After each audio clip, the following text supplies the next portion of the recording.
पिछले क्लास में हमने देखा कि हर्ष के मृत्यु के साथ ही भारत के साम्राज्यवादी इतिहास का अंत हो गया, क्योंकि हर्ष के बाद फिर कोई केंद्रीकृत सेंट्रलाइज्ड है ना एडमिनिस्ट्रेटिव सिस्टम हमारे यहाँ इस्टेब्लिश नहीं कर पाए। कन्नौज कमज़ोर हुआ, इधर दक्षिण में चालुक्य भी कमज़ोर हुआ, जिसकी वजह से इस समय हम देखें तो भारत में जो टेंडेंसी थी एक के बाद एक ग्रेट एम्पायर्स, वो अब खत्म हो गया और उसकी जगह अब प्रोविंशियल स्टेट्स है ना, प्रांतीय राज्यों की स्थापना हुई, जिनमें एक शक्तिशाली साम्राज्य की क्षमता ही नहीं थी, शक्तिशाली साम्राज्य बनाने की क्षमता ही नहीं थी।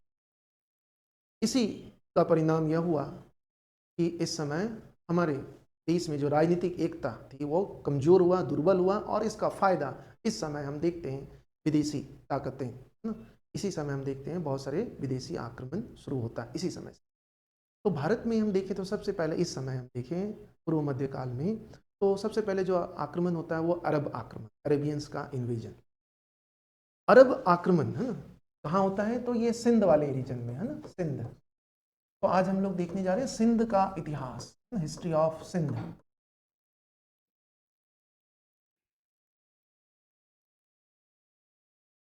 जैसे कि हम जानते हैं कि सिंध में ही है ना सबसे पहले अरब आक्रमण हुआ था, अरब इन्वेजन हुआ था।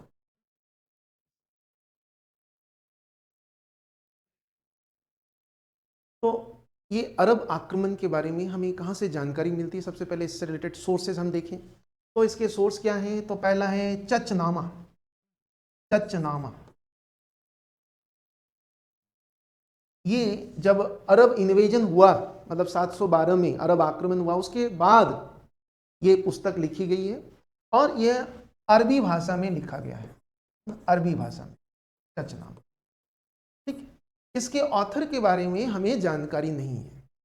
ठीक, चचनामा अरबी भाषा में लिखा गया है, ये 8th सेंचुरी एडी में है ना, 8वीं सदी में। ठीक है, 8वीं शताब्दी में,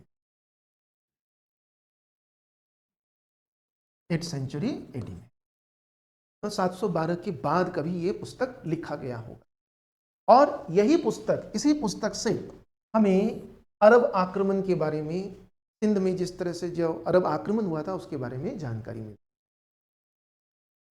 इस पुस्तक को बाद में 13th सेंचुरी में है ना, 13th सेंचुरी में, 13वीं शताब्दी में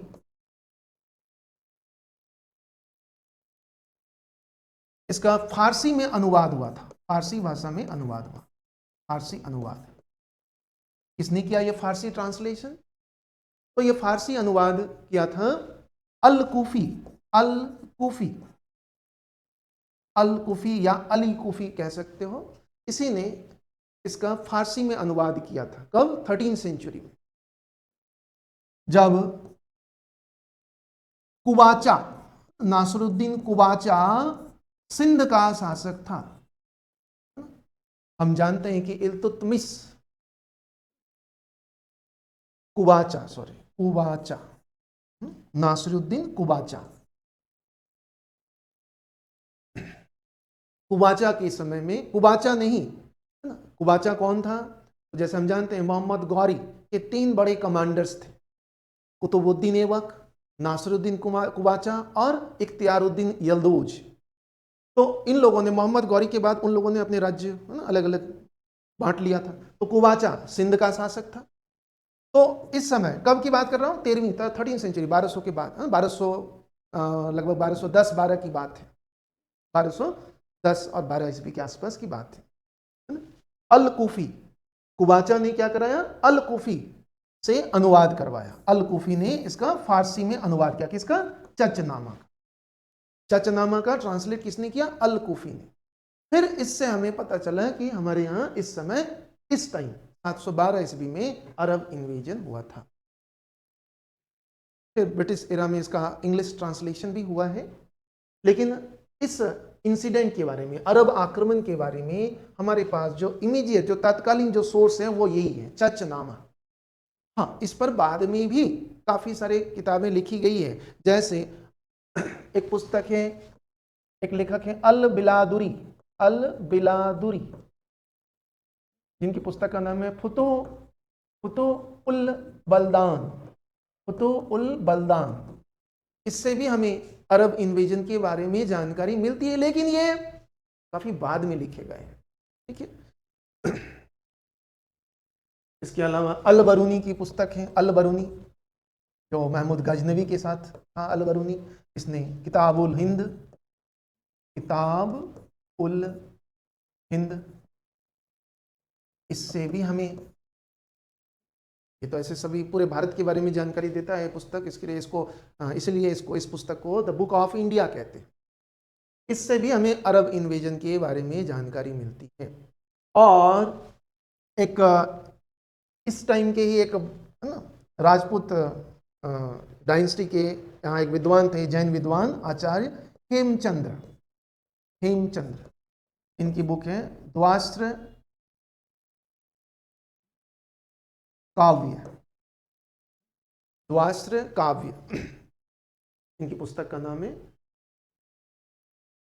ऐसे देखेंगे तो इसका जो अर्लियर सिंध के बारे में जो सबसे पहले हमें इंफॉर्मेशन मिलता है, जानकारी मिलती है, वो महाभारत, महाभारत से हमें जानकारी मिलती है सिंध के बारे में। महाभारत में सिंध सौवीर एक राज्य है, सिंध सौवीर का मेंशन मिलता है महाभारत में। ठीक है। और यहाँ का राजा था जयद्रथ। महाभारत टाइम में यहाँ का राजा था जयद्रथ, जयद्रथ, जो कौरवों के साथ था। ठीक है। और कौरवों के साथ, है ना, पांडवों के खिलाफ युद्ध लड़ा था। इसी जयद्रथ ने अभिमन्यु की हत्या की थी। इसी ने अभिमन्यु को मारा था। अभिमन्यु जो अर्जुन का बेटा था ना, अभिमन्यु की हत्या इसी जयद्रथ ने। तो महाभारत में भी हमें सिंध सौवीर, है ना, सिंध एरिया का ही नाम था महाभारत काल में, सिंध सौवीर, जहाँ का फेमस प्रसिद्ध राजा महाभारत का जयद्रथ, जिसने अभिमन्यु की हत्या की थी कौरवों के साथ। आइए, फिर हमें सिंध के बारे में जानकारी मिलती है जब हमारे देश में उत्तर भारत में राजा था हर्षवर्धन। हर्षवर्धन के समय में हम जानते हैं कि वाइनसांग आया था। वाइनसांग, इसने अपने ट्रैवल अकाउंट, जो उसके यात्रा वृत्तांत हैं, जिसको हम लोग CUK के नाम से जानते हैं, उसमें वो कहता है कि सिंध में, है ना, सिंध में शूद्र का शासन है, शूद्र का शासन है। सिंध प्रदेश में शूद्र शासन कर रहा है। इस समय इनकी राजधानी थी अलोर, अलोर, अलोर इनकी कैपिटल, राजधानी थी सिंध की, अलोर। इस राजवंश, शूद्र राजवंश के बारे में, जो शूद्र डायनेस्टी था, इसमें कुल 4 रूलर हुए थे, टोटल 4 रूलर। इसी में अंतिम जो शासक था, शूद्र वंश का अंतिम जो शासक था, अंतिम शासक, वो था सियक, सियक लास्ट रूलर था ये सिंध का। शूद्र डायनेस्टी जो था, शूद्र का बहुत, हम देखते हैं हमारे इतिहास में बहुत रेयर ऐसे डायनेस्टीज हैं, ऐसे रूलर्स हैं जो शूद्र वर्ण से था। यहाँ सिंध में शूद्र वर्ण का शासन था, ये हमें वाइनसांग से जानकारी है। साहसी इस वंश का अंतिम शासक था, और जब इसकी डेथ हो गई, इसकी मृत्यु हो गई, तो इस समय इसी के ब्राह्मण मंत्री, इसी का एक ब्राह्मण मंत्री था, चच, ब्राह्मण मंत्री चच। ब्राह्मण मंत्री, शूद्र वंश के अंतिम शासक साहसी के डेथ के बाद उसी का एक ब्राह्मण मंत्री था चच, जिसने उनको कैप्चर कर और खुद राजा बन गया। तो मतलब अब यहाँ ब्राह्मण डायनेस्टी आ गया, है ना। अब यहाँ ब्राह्मण वंश, पहले यहाँ शूद्र वंश का शासन था, ये हमें जानकारी मिलती है वाइनसांग से। अब यहाँ ब्राह्मण वंश का शासन, चच इस वंश के संस्थापक, चच राजा चच इसके फाउंडर, है ना। चच फाउंडर, चच। इसने सिंध को बहुत प्रोस्पेरियस बनाया, बहुत शक्तिशाली बनाया, क्योंकि इसके पास काफ़ी टाइम था। इसने लगभग 40 ईयर्स, 40 वर्ष तक शासन किया सिंध में, चच ने। फिर चच के बाद, चच के डेथ के बाद उसके उत्तराधिकारी बना चंद्र। चंद्र ये चच का भाई था। चंद्र कुछ समय तक शासक बना और फिर चंद्र को ही मारकर रिप्लेस कर चच का बेटा दाहिर शासक बना। दाहिर, दाहिर ये लगभग 695 ईस्वी में, है ना, 695 में ये तख्त पर बैठा, सिंहासन पर बैठा। और 712 जब तक अरब ने इनको डिफीट नहीं कर दिया, अरेबियंस ने, मोहम्मद बिन कासिम ने, तब तक ये शासन करता रहा, ये दाहिर। इसी के समय में भारत में अरब इन्वेजन हुआ था, दाहिर। तो ये तो अरब आक्रमण से पहले का सिंध का कंडीशन हमने देखा। अब हम देखते हैं कि सिंध में आक्रमण क्यों हुआ। सिंध का राजा ताहिर। तो देखो, इस टाइम जब ये दाहिर राजा था, उस टाइम अरब वर्ल्ड में हम देखते हैं कि इस्लाम का ओरिजिन हो चुका था, इस्लाम का उद्भव हो चुका था और उसका स्प्रेड भी हो रहा था। जैसे कि हम जानते हैं पैगंबर मोहम्मद,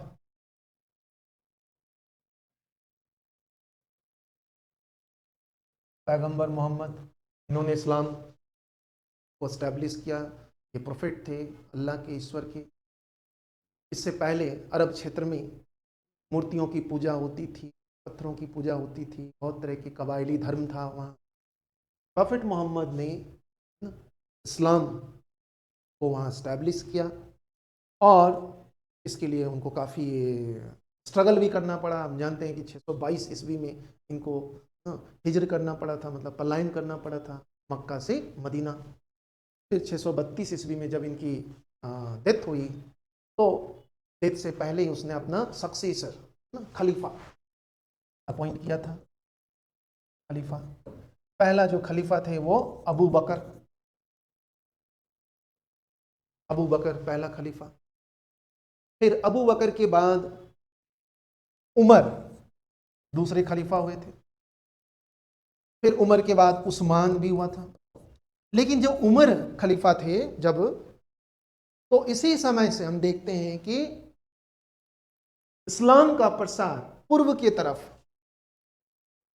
पूर्व की ओर इस्लाम का प्रसार करने का प्रयास, जब उमर खलीफा थे। सबसे पहले इसी के समय हम देखते हैं ईरान, ईरान पर आक्रमण हुआ। ईरान में इस टाइम जो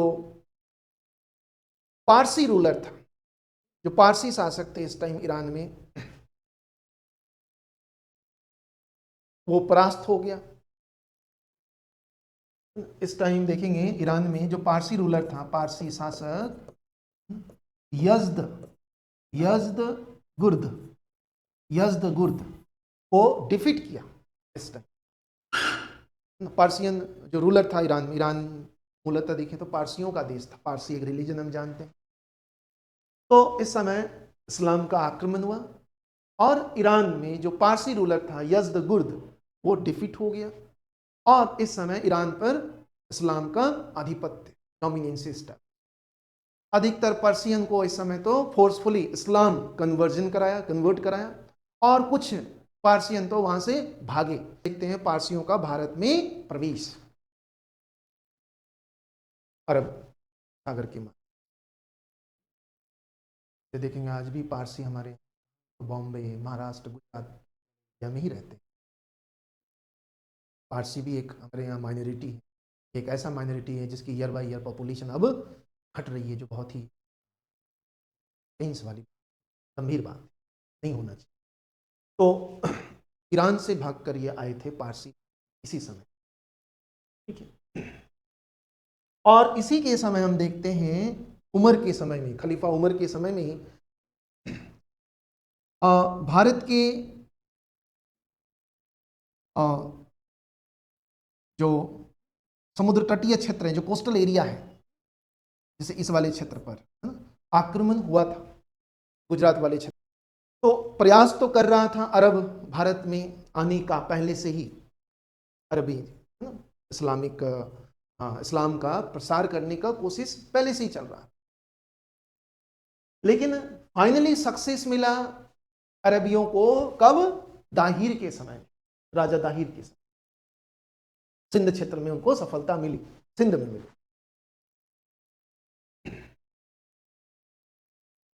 तो देखो, ये कोई ऐसा नहीं था कि भाई क्षेत्र पर अधिकार करना है, या मूल रूप से जो मूल उद्देश्य था, जो लॉन्ग टर्म जो इनका पर्पस था, वो था इस्लाम का स्प्रेड करना, इस्लाम का प्रसार करना, ये मूल उद्देश्य था। क्योंकि इस समय पश्चिम के तरफ भी इस्लाम का प्रसार हो रहा था, अब पूरब की तरफ भी चाहिए था, तो पूरब पहले ईरान को जीता, अब भारत में भी वो अपने पांव जमाने की कोशिश।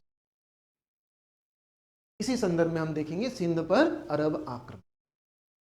तो इस टाइम हम देखें तो सिंध में जो इन्वेजन हुआ, उसका इमीडिएट रीजन क्या था? जैसे हमने देखा कि लॉन्ग टर्म, दीर्घकालिक उद्देश्य तो इस्लाम धर्म का प्रसार करना था, लेकिन सिंध पर यह आक्रमण हुआ क्यों?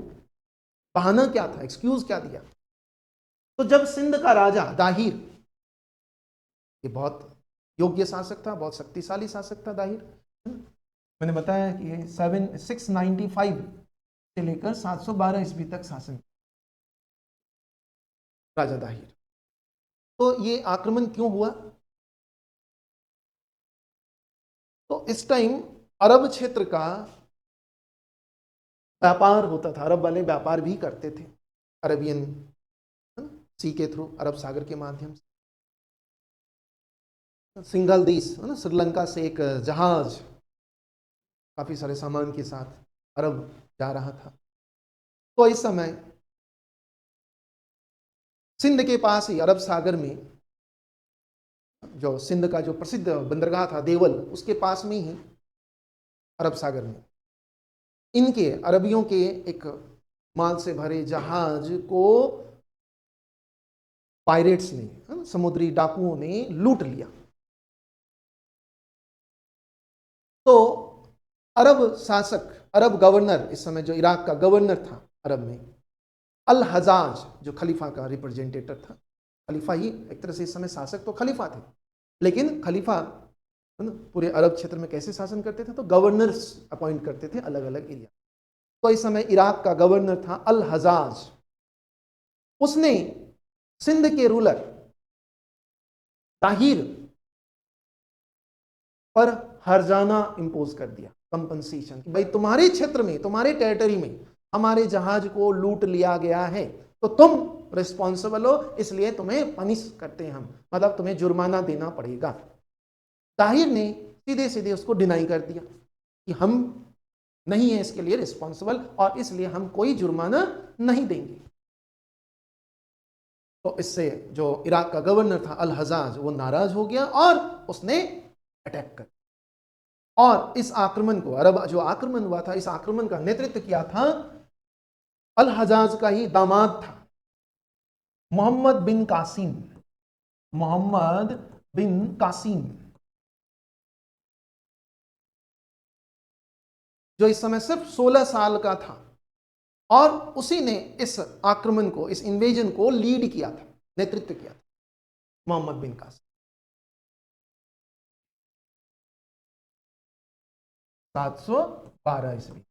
जैसे मैंने बताया, सिंगल देश से इसका व्यापार हो रहा था, भारत के साथ भी व्यापार तो हो रहा था, ट्रेड तो चल रहा था, लेकिन इस टाइम इसका उद्देश्य था भारत में अपना डोमिनेंस एस्टैब्लिश करना, भारत में इस्लाम का प्रचार प्रसार। तो मोहम्मद बिन कासिम ने इस समय भारत पर आक्रमण किया, समुद्री रास्ते से होते हुए मकरान में एंट्री करता है, थल जो लैंड है वो मकरान में प्रवेश करता है। देवल, ये सिंध का सबसे बड़ा, सबसे महत्वपूर्ण पोर्ट था, बंदरगाह था देवल, यहीं आक्रमण किया। तो कासिम का पहला आक्रमण देवल पर था। देवल सिंध का एक प्रसिद्ध बंदरगाह है। सिंध वाले व्यापार वाणिज्य भी करते थे, इसमें प्रॉस्पेरियस स्टेट था। तो जब देवल पर आक्रमण किया मोहम्मद बिन कासिम ने, तो इस आक्रमण में उसको कोई बहुत ज्यादा प्रतिरोध, कोई बहुत ज्यादा संघर्ष करने की जरूरत नहीं पड़ी, क्योंकि जैसे ही देवल पर आक्रमण किया तो कहते हैं कि किसी ब्राह्मण ने, है ना, किसी ब्राह्मण ने वहां के मंदिर का जो लाल झंडा था, है ना, वो झुका दिया, लाल झंडे को झुका दिया। इसका मतलब यह होता है कि कोई इमरजेंसी आ गई है, सब भागो, कोई विपदा आ गई है, इसका मतलब यह होता है।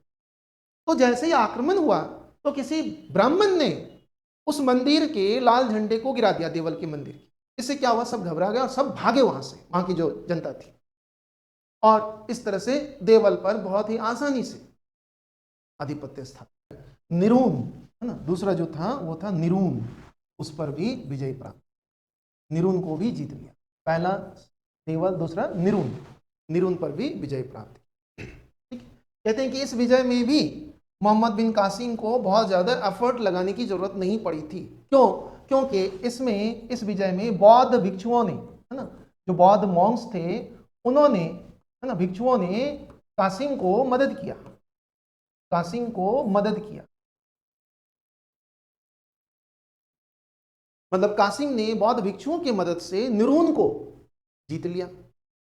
फिर निरून के बाद नेक्स्ट सिंध का क्षेत्र आया सिहवान, इसको भी जीत लिया। सिहवान, सिहवान के बाद, सिहवान को जीतने के बाद अगली, देखो अब इस समय दाहिर को एक्टिव हो जाना चाहिए था जब पहला देवल पर, लेकिन ये देखता रहा। ये कहीं ना कहीं बताता है कि दाहिर में और साइटनेस, दूरदर्शिता का अभाव था। ठीक है, सिहवान पर भी अधिकार कर लिया। अब इसी समय दोनों के बीच में, दाहिर और मोहम्मद बिन कासिम के बीच युद्ध हुआ, जिसको हम लोग बोलते हैं, ये युद्ध 712 ईस्वी में हुआ था। और यह युद्ध रावण का युद्ध के नाम से प्रसिद्ध है। रावण चच वंशों का, जो चच दाहिर राजा जो था, उसका प्रसिद्ध किला था ये। ठीक है, तो उसी किले के पास यह युद्ध लड़ा गया था, इसलिए इस युद्ध का नाम रावण का युद्ध कहते हैं। इस युद्ध में राजा दाहिर, दाहिर मारा गया, दाहिर को मार दिया। इनकी जो पत्नी थी रानी बाई, दाहिर की पत्नी रानी बाई, ये भी बहुत ही बहादुरी से अरबियों का सामना किया। और जब इनको लगा कि अब हमें भी वो पकड़ लेगा, तो इसने क्या किया, जोहर कर। यहां भारत में जोहर का फर्स्ट एविडेंस, पहला इंसिडेंट हुआ जोहर। भारत में पहली बार जोहर सिंध में ही हुआ था, दाहिर की पत्नी रानी बाई ने जोहर किया।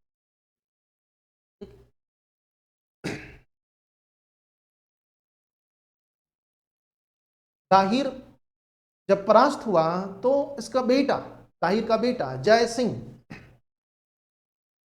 वो पूर्व की तरफ चला गया और वहां भी बहमनाबाद पहुंच गया। बहमनाबाद, यहां जैसे पहुंचा तो पीछे से बिन कासिम भी, मोहम्मद बिन कासिम भी आ गया और जय सिंह को बाध्य किया, है ना, कि भाई या तो लड़ो हमसे और मरो, या फिर इस्लाम को अपना लो। तो इसने फाइनली इस्लाम को अपना लिया, जय सिंह। और इसी समय कहते हैं कि दाहिर ने, सॉरी, मोहम्मद बिन कासिम ने दाहिर की दो पुत्रियों, दो पुत्री भी थी उनकी, सूर्या देवी और परमाल देवी। दाहिर के दो पुत्री भी थे, सूर्या देवी और परमाल देवी। ये दोनों दाहिर की पुत्रियां हैं। ये तो हो गए पत्नी रानी बाई जो जौहर कर ली, और सूर्या देवी और परमाल देवी, ये इन दोनों को मोहम्मद बिन कासिम ने पकड़ लिया और इन दोनों को खलीफा की सेवा में भेज दिया, सूर्या देवी और परमाल देवी। ये दोनों भी बहुत ही बहादुर कन्या थी। इन दोनों ने भी काफी संघर्ष किया, लेकिन अंततः कासिम के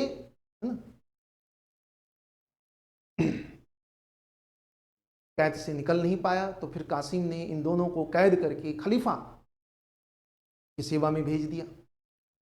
लेकिन इन दोनों ने बहुत ही बहादुरी से अपने राज्य, अपने पिता, अपने माता के हत्या का बदला भी लिया। कैसे? तो इन दोनों ने खलीफा से कहा कि भाई मोहम्मद बिन कासिम ने हमारे कौमार्य को भंग किया, मतलब हमारे साथ बदतमीजी की, हमारे साथ बलात्कार किया। यह बात इन दोनों ने खलीफा के कह दिया। खलीफा को इतना गुस्सा आया कि उसने मोहम्मद बिन कासिम को, जो इस सिंध विजय का सारा श्रेय उसी को दिया जा सकता है, क्योंकि बहुत ही बहादुर था जिस तरह से वो जीता, है ना, उसको उसी टाइम वहां से निकाल दिया, है ना, कि भाई सिंध के जो आपको जिम्मा दिया सेनापति, अब आपको मिलेगा क्या? मृत्यु दंड, क्योंकि आपने गलत किया। तो खलीफा ने मोहम्मद बिन कासिम को मृत्यु दंड। इन दोनों की वजह से मोहम्मद कासिम को मृत्यु। सूर्या देवी और परमाल देवी, ये दोनों दाहिर की पुत्री थी, बेटियां। तो इस तरह से देखो तो सिंध के लगभग सारे क्षेत्र को मोहम्मद बिन कासिम ने, है ना, पहला विक्ट्री था देवल, फिर निरोन, फिर सहवान, फिर जो इसका जो मेन फोर्ट था रावर का फोर्ट, और फिर बहमनाबाद। बहमनाबाद अरबियों का ये लास्ट विक्ट्री था सिंध। ऐसे प्रश्न। तो मोहम्मद बिन कासिम ने ही सिंध को जीता था, लेकिन उसको बाद में डेथ सेंटेंस मिला, कासिम को मृत्यु दंड दिया। कासिम के बाद सिंध का सेनापति खलीफा ने किसे नियुक्त किया? जुनैद को, है ना, जुनैद जो नेक्स्ट चीफ कमांडर या मेन एडमिनिस्ट्रेटर था, वो था जुनैद। कासिम कासिम का उत्तराधिकारी भारत में कौन आया? जुनैद, अरब सेनापति।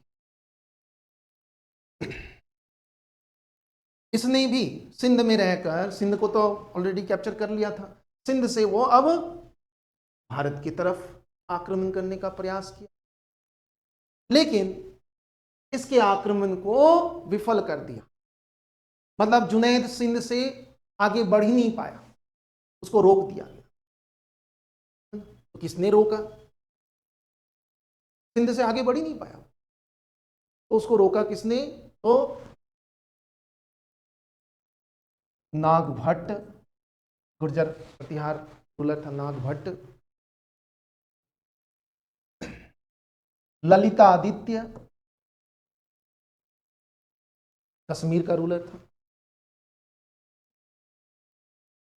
बप्पा रावल जो मेवाड़ का रूलर था,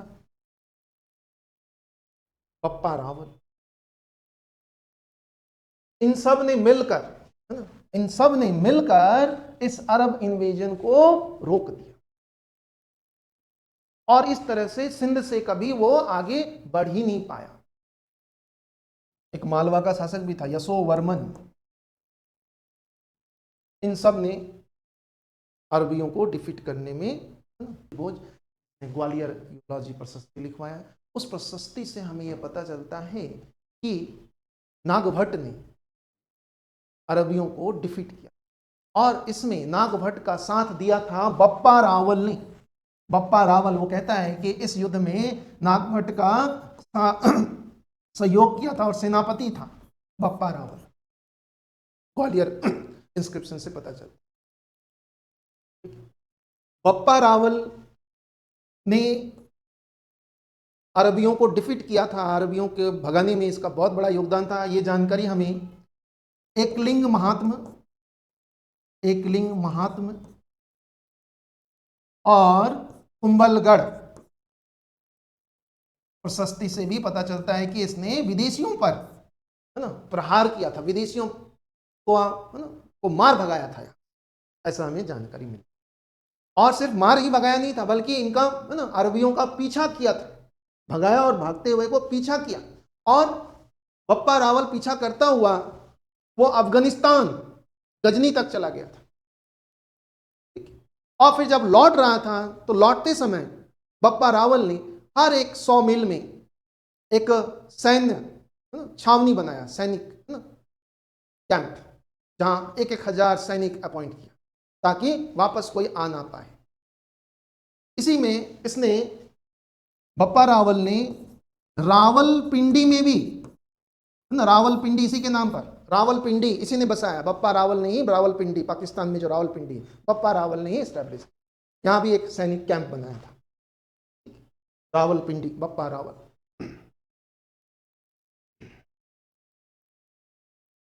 तो मेवाड़ के राजा बप्पा रावल ने भी अरबियों को भगाने में, है ना, मार भगाने में, भारत के मुख्य भूमि में, है ना, हाँ, से उनको खदेड़ने में बहुत बड़ा योग। तो इस तरह से जुनैद का जो आक्रमण था वो विफल हो गया। अगर ये सब मिलकर इस समय जुनैद को नहीं रोकता तो शायद जुनैद इस समय भारत पर भी वर्चस्व स्थापित, मतलब सिंध के अलावा भी दूसरे, सिंध पर तो इनका वर्चस्व था ही। तो इस तरह से अरबियों ने सिंध पर आक्रमण किया, सिंध को जीता, सिंध को लूटा।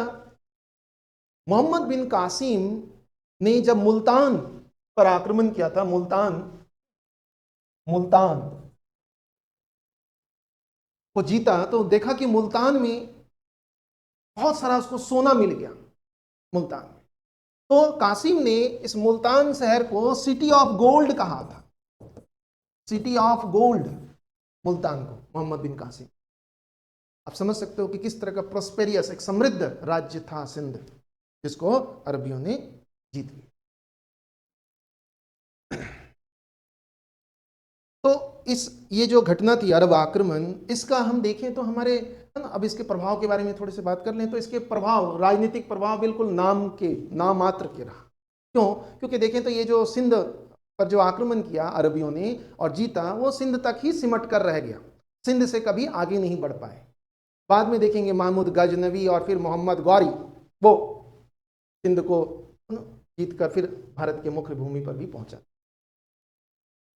लेकिन वो तो इनका योगदान था कि इन्होंने जिस तरह से अरबियों को मार भगाया, उसके बाद तो लगभग 300-400 साल तक फिर कोई आक्रमण नहीं हुआ था। उसके बाद फिर देखते हैं हम 1000 ईस्वी के बाद महमूद गजनवी का आक्रमण। तो अरबी आक्रमण का हमारे देश में कोई खास प्रभाव नहीं पड़ा। राजनीतिक क्षेत्र में तो बिल्कुल भी प्रभाव नहीं पड़ा। सामाजिक क्षेत्र में भी देखें तो ऐसे कुछ बहुत ज़्यादा प्रभाव नहीं पड़ा। हाँ, आर्थिक क्षेत्र में देखें और सांस्कृतिक क्षेत्र में देखें तो काफ़ी प्रभाव पड़ा है, काफ़ी सारे सांस्कृतिक आदान प्रदान हुआ। अरबियों ने हमसे, सिंध के माध्यम से अरबियों ने हमसे चिकित्सा, दर्शन शास्त्र, गणित, नक्षत्र विज्ञान, इन सब को हमसे सीखा और फिर यूरोप तक पहुंचाया। स्पेशली जब हम देखते हैं कि ब्रह्मगुप्त, जब हमने देखा था ब्रह्मगुप्त का जो ब्रह्मस्फुट सिद्धांत था, इनकी जो पुस्तक है ब्रह्मस्फुट सिद्धांत, इसको इसी समय अरबियों ने यहाँ से ले गया और उसका अरबी भाषा में अनुवाद किया, अल सिंध हिंद के नाम से। फिर इनकी जो दूसरी पुस्तक थी ब्रह्मगुप्त की, खंड खाद्य, उसका भी अरबी भाषा में अनुवाद किया और फिर अरबियों से यूरोप पहुंचा, जो कि बहुत लोकप्रिय हुआ। फिर इसी टाइम पंचतंत्र का भी हम देखते हैं प्रभाव, जो इस समय अरब क्षेत्र में अरेबियन नाइट्स के नाम से जो कहानियां प्रसिद्ध हुई, वो पंचतंत्र का ही प्रभाव था। हमारे यहाँ की जो अंक पद्धति था, न्यूमेरिकल सिस्टम्स, उसको भी इन लोगों ने, अरबियों ने अडॉप्ट किया और हिंदसा के नाम से, हिंदसा नाम दिया था। ठीक है। बदले में हमें क्या मिला? तो ऊंट मिला। ऊंट इनकी वजह से ही भारत में आया। ऊंट हमारे यहाँ का प्राणी नहीं था, ऊंट अरबियों से ही भारत आया। खजूर वो भी भारत इनकी वजह से ही आया। और सबसे महत्वपूर्ण जो है वो था जजिया, है ना, जजिया टैक्स, ये भी भारत में इनकी वजह, अरब में अरबियों ने ही लाया था भारत, जजिया टैक्स। मोहम्मद बिन कासिम भारत का पहला, है ना, शासक सेनापति था जिसने सिंध पर जजिया टैक्स इम्पोज किया था। फिर बाद में हम देखेंगे जब तुर्क आता है टैक्स, उन्होंने भी भारत के लोगों पर जजिया। तो जजिया, है ना, जोहर प्रथा, ये सब चीजें हम देखते हैं इसी समय शुरुआत हुई है। पहली बार जजिया भी सिंध में, पहली बार जोहर भी सिंध में ही हुआ था अरबियों की वजह से। तो ये हो गया सिंध पर अरब आक्रमण क्यों हुआ, क्या क्या हुआ, और उसका प्रभाव हमने देखा। इसमें एक स्टोरी भी है कि एक कहानी है कि चचनामा में ही यह कहानी मिलता है और कहीं नहीं मिलता है कि जो राजा दाहिर था, इसने ज्योतिष शास्त्र, ज्योतिष पर इनको बहुत ज़्यादा विश्वास था। और जब ज्योतिष के पास अपनी बहन, इनकी बहन को दिखाया कि भाई इसका भविष्य बताओ, तो बताया इसके बारे में कि अगर जो भी इस लड़की से शादी करेगा वो सिंध का राजा बनेगा। तो ऐसा कहते हैं कि चचनामा में ये ऐसा जिक्र है, और जो कि कासिम की मृत्यु के काफी बाद लिखा गया। चचनामा कहता है कि राजा दाहिर बहुत दुविधा में पड़ गया कि अब क्या, मेरा राज्य चला जाएगा, क्योंकि हमारी बहन की शादी जिससे होगी वही राजा बनेगा। तो इस समय दाहिर के मंत्री ने सलाह दिया कि दुनिया क्या कहेगी, इससे ज्यादा, है ना, बेहतर है कि हमें अपने राज्य को बचाएं। तो दाहिर ने नाम मात्र का अपनी बहन से शादी किया था, ऐसा जानकारी मिलती, नाम का सिर्फ शगुन किया था, जो रीति रिवाज हैं वो बाकी भाई बहन की तरह ही रहे। लेकिन इस तरह की कहानियां हमें मिलती हैं। अब इसमें बहुत तरह की बातें हो सकती है, ये सच क्या है, लेकिन ये चचनामा में इस तरह का जिक्र हो सकता है कि वो दाहिर को, है ना, की छवि को, दाहिर की इमेज को खराब करने के लिए इस तरह की बातें लिख दिया हो, मन ग्रंथ बातें। तो ये हो गया अरब आक्रमण से, मोहम्मद बिन कासिम और फिर जुनैद आया।